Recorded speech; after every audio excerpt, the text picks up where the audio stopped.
Hello students. अब हम पढ़ने के लिए तैयार हैं। आज हमारी पहली क्लास है त्रिकोणमिति की। तो कुछ बेसिक की बात कर लेते हैं। धीरे धीरे हम उस लेवल तक पहुंचेंगे जहां से आपके एग्जाम्स में क्वेश्चन बनते हैं। देखो, सबसे पहले अगर यदि आपने घर बनाते हैं तो उसकी नींव अगर मजबूत होती है तो आप ऊपर जितनी मकान बनाएंगे वो सब मजबूत रहेंगे। जैसे मैं यहाँ पे बेसिक की बात करता हूँ, उसका मतलब ये होता है कि फाउंडेशन। अगर आपने फाउंडेशन अच्छी कर ली तब आप जितने मर्जी पढ़े उतने क्वेश्चन को सॉल्व कर सकते हो। यदि आपकी नींव ही अच्छी नहीं है या फिर मैं कहूँ फाउंडेशन अच्छी नहीं है तो फिर आप एक बार नहीं, उस क्वेश्चन को 1000 बार भी बनाएंगे फिर भी आप भूल ही जाएंगे। इसीलिए आपका नींव अच्छी होना जरूरी है। चलिए अब मैं क्लास स्टार्ट करता हूँ और आप सभी रेडी हो जाइए। अब आप सब ईमानदारी के साथ लाइक कर दीजिए और पढ़ने के लिए तैयार हो जाइए। तो मैं यहाँ पे बात कर लेता हूँ त्रिकोणमिति की।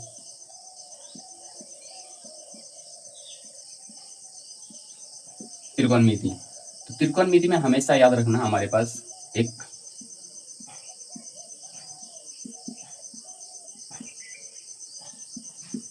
समकोण त्रिभुज के बारे में पढ़ेंगे। हमेशा याद रखना, जब भी आप त्रिकोणमिति पढ़ेंगे तो वहां पे हम हमेशा समकोण त्रिभुज के बारे में पढ़ेंगे। और मैं आपको बता देना चाहता हूँ कि समकोण त्रिभुज के लिए एक हमारे पास फॉर्मूला होता है जो कि इस प्रकार से होती है। देखो, मैं सबसे पहले यहाँ पे बात करता हूँ कि समकोण त्रिभुज हमारे पास होता किस प्रकार से है।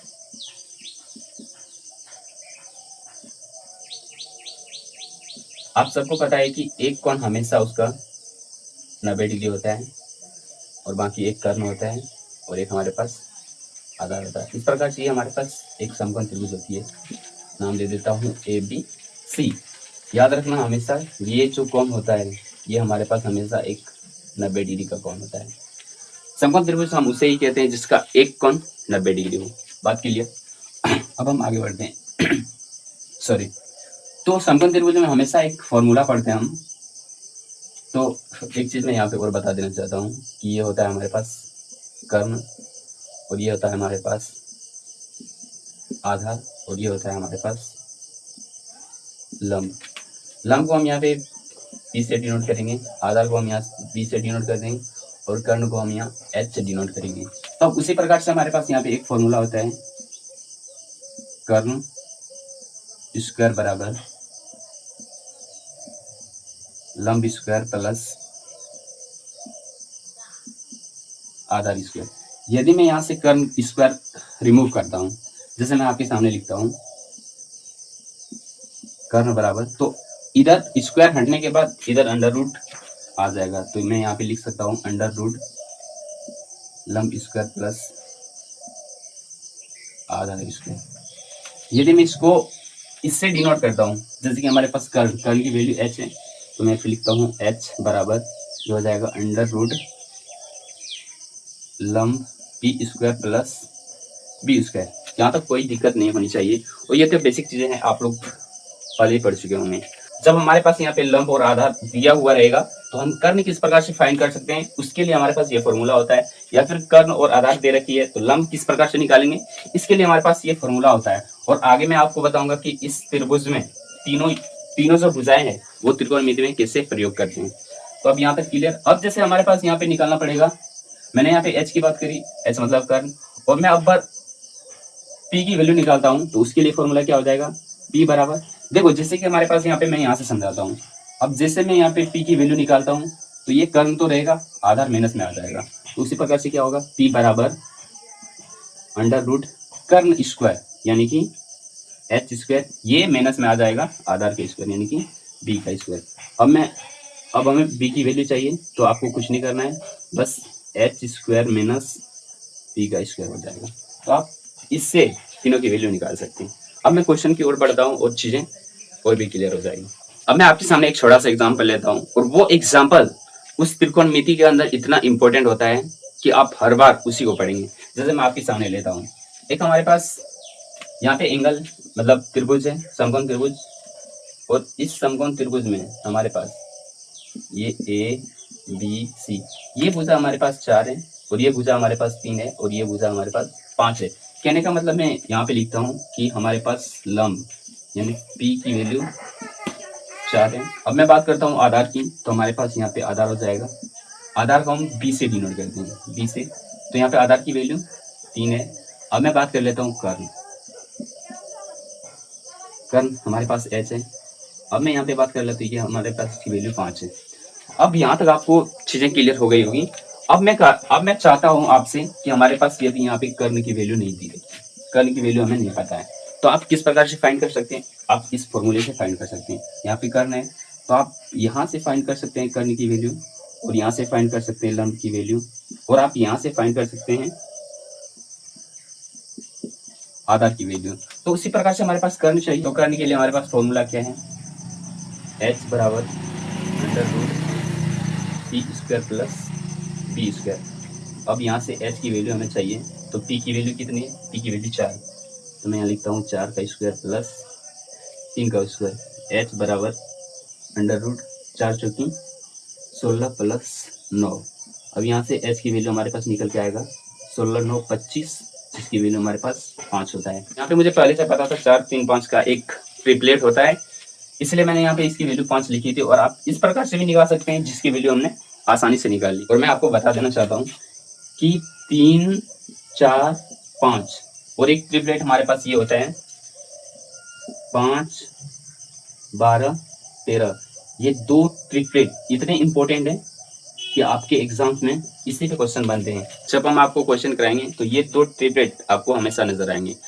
यदि आपको यहाँ तक क्लियर है तो आप एक बार स्क्रीनशॉट ले लीजिए। अब हमने जो त्रिकोणमिति में बेसिक पढ़ी है उस पर 2-4 क्वेश्चन करेंगे, फिर क्लास को खत्म करेंगे और आपको चीजें क्वेश्चन करने से या फिर प्रैक्टिस करने से चीजें क्लियर समझ में आ जाएगी। तो चलिए क्वेश्चन की ओर बढ़ते हैं। मैं यहाँ पे लिखता हूँ एक त्रिभुज जो कि समकोण त्रिभुज है, और यहाँ पे ए बी सी। अगर मैं आपसे लेता हूँ यहाँ पे ये हमारे पास 5 है और यहाँ पे ये हमारे पास 3 है, तो हमें कर्ण की वैल्यू निकालनी है। तो आपको पता है कि हमारे पास कर्ण की वैल्यू क्या होती है? कर्ण की वैल्यू लंब स्क्वायर प्लस आधार स्क्वायर होता है। तो हमारे पास यहाँ पे मैं यहाँ पे लिखता हूँ कि हमारे पास लंब की वैल्यू है और ये हमारे पास आधार की वैल्यू है। अब यहाँ पे लंब की वैल्यू कितनी है? 5, तो मैं यहाँ पे लिखता हूँ 5 का स्क्वायर प्लस आधार की वैल्यू 3, तो यहाँ पे 3 का स्क्वायर। अब यहाँ से हो जाएगा हमारे पास √25 प्लस 9 बराबर √9 5 13 2 1 3 √33। तो ये हमारे पास आंसर है। आपके सामने दूसरा एग्जांपल लेता हूँ, तो मैं यहाँ पे लिख सकता हूँ यदि, यहाँ पे आप क्वेश्चन लिख लो, यदि लंब बराबर 5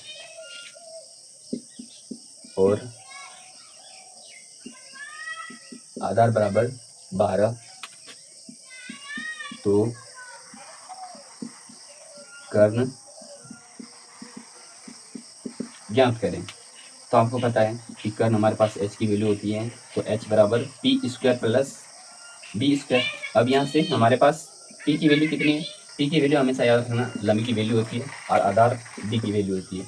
तो p हमारे पास कितनी है? 5, तो यहाँ से हो जाएगा 5 का स्क्वायर प्लस, और आधार कितना है? 12, तो यहाँ से हो जाएगा 12 का स्क्वायर। अब हम इसे सॉल्व करते हैं, तो यहाँ से हो जाएगा हमारे पास 25 प्लस 144। अब इसको हम सॉल्व करते हैं, तो 5 4 9 4 2 6 और यहाँ पे 169, और हम जानते हैं 169 जो रूट होता है वो 13 का होता है। तो यहाँ से h की वैल्यू हमारे पास 13 निकल के आ गई। अब मैं आपके सामने एक आखिरी क्वेश्चन लेता हूँ जो कि आपके एग्जाम पर्पज से बहुत ही इंपॉर्टेंट होते हैं और बच्चों को कहीं ना कहीं नहीं पता होती है। देखो जैसे मैं यहाँ पे लिखता हूँ, यहाँ पे हमारे पास इसकी वैल्यू 1 है और यहाँ पे इसकी वैल्यू हमारे पास p है। तो अब हमें BC यानी कि आधार की वैल्यू ज्ञात करनी है।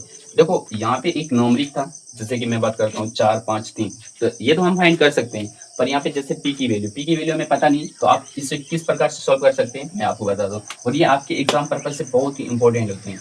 जब मैं क्वेश्चन कराऊंगा तब आपको पता पड़ेगा कि हाँ एग्जाम में क्वेश्चन किस टाइप से बनते हैं। आपको एक चीज और बता देना चाहता हूँ, यदि आप एग्जाम की तैयारी करते हैं तो आप उस हर क्वेश्चन को देखने की प्रैक्टिस करिए जो आपके लिए नया है। कहीं ना कहीं आप यदि क्वेश्चन प्रैक्टिस करेंगे तो आपको पता पड़ेगा कि हमारे एग्जाम में किस टाइप के क्वेश्चन पूछे जाते हैं। एग्जाम में क्वेश्चन का प्रकार जो होता है वो बहुत ही इंपॉर्टेंट होता है, इसलिए आपको हर क्वेश्चन के टाइप को समझना पड़ेगा। तो चलिए अब मैं बात करता हूँ यहाँ पे। अब आपको कुछ नहीं करना, आपको यहाँ पे जैसे दिख रहा है हमारे पास ए बी यानी कि लंब, तो लंब की वैल्यू हमारे पास कितनी है?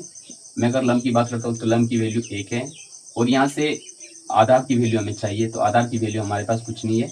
अब हमारे पास यहाँ पे AC यानी कि कर्ण की वैल्यू है, तो कर्ण की वैल्यू कितनी है हमारे पास, P है। अब हमें आधार चाहिए, तो आधार के लिए मैंने फॉर्मूला आपको बता रखा है। आधार के लिए फॉर्मूला क्या होता है, कर्ण स्क्वायर माइनस लंब स्क्वायर। अब यहाँ से आप आसानी से इसे फाइंड कर सकते हो। जैसे कि हमारे पास आधार की वैल्यू चाहिए, तो ये आधार हो जाएगा, और हमारे पास कर्ण कितनी है, P, तो यहाँ पे हो जाएगा P का स्क्वायर माइनस 1। यही तो हमारे पास आधार है, इसके आगे कुछ करना नहीं है। तो ये थे हमारे पास आखिरी क्वेश्चन, और आप इस चैनल पे जुड़े रहिए। हम आपको आपके एग्जाम तक इतना क्वेश्चन प्रैक्टिस करवाएंगे कि आपके एग्जाम में जो ऑब्जेक्टिव पूछे जाते हैं उसको आप देखने मात्र से सॉल्व कर सकते हैं।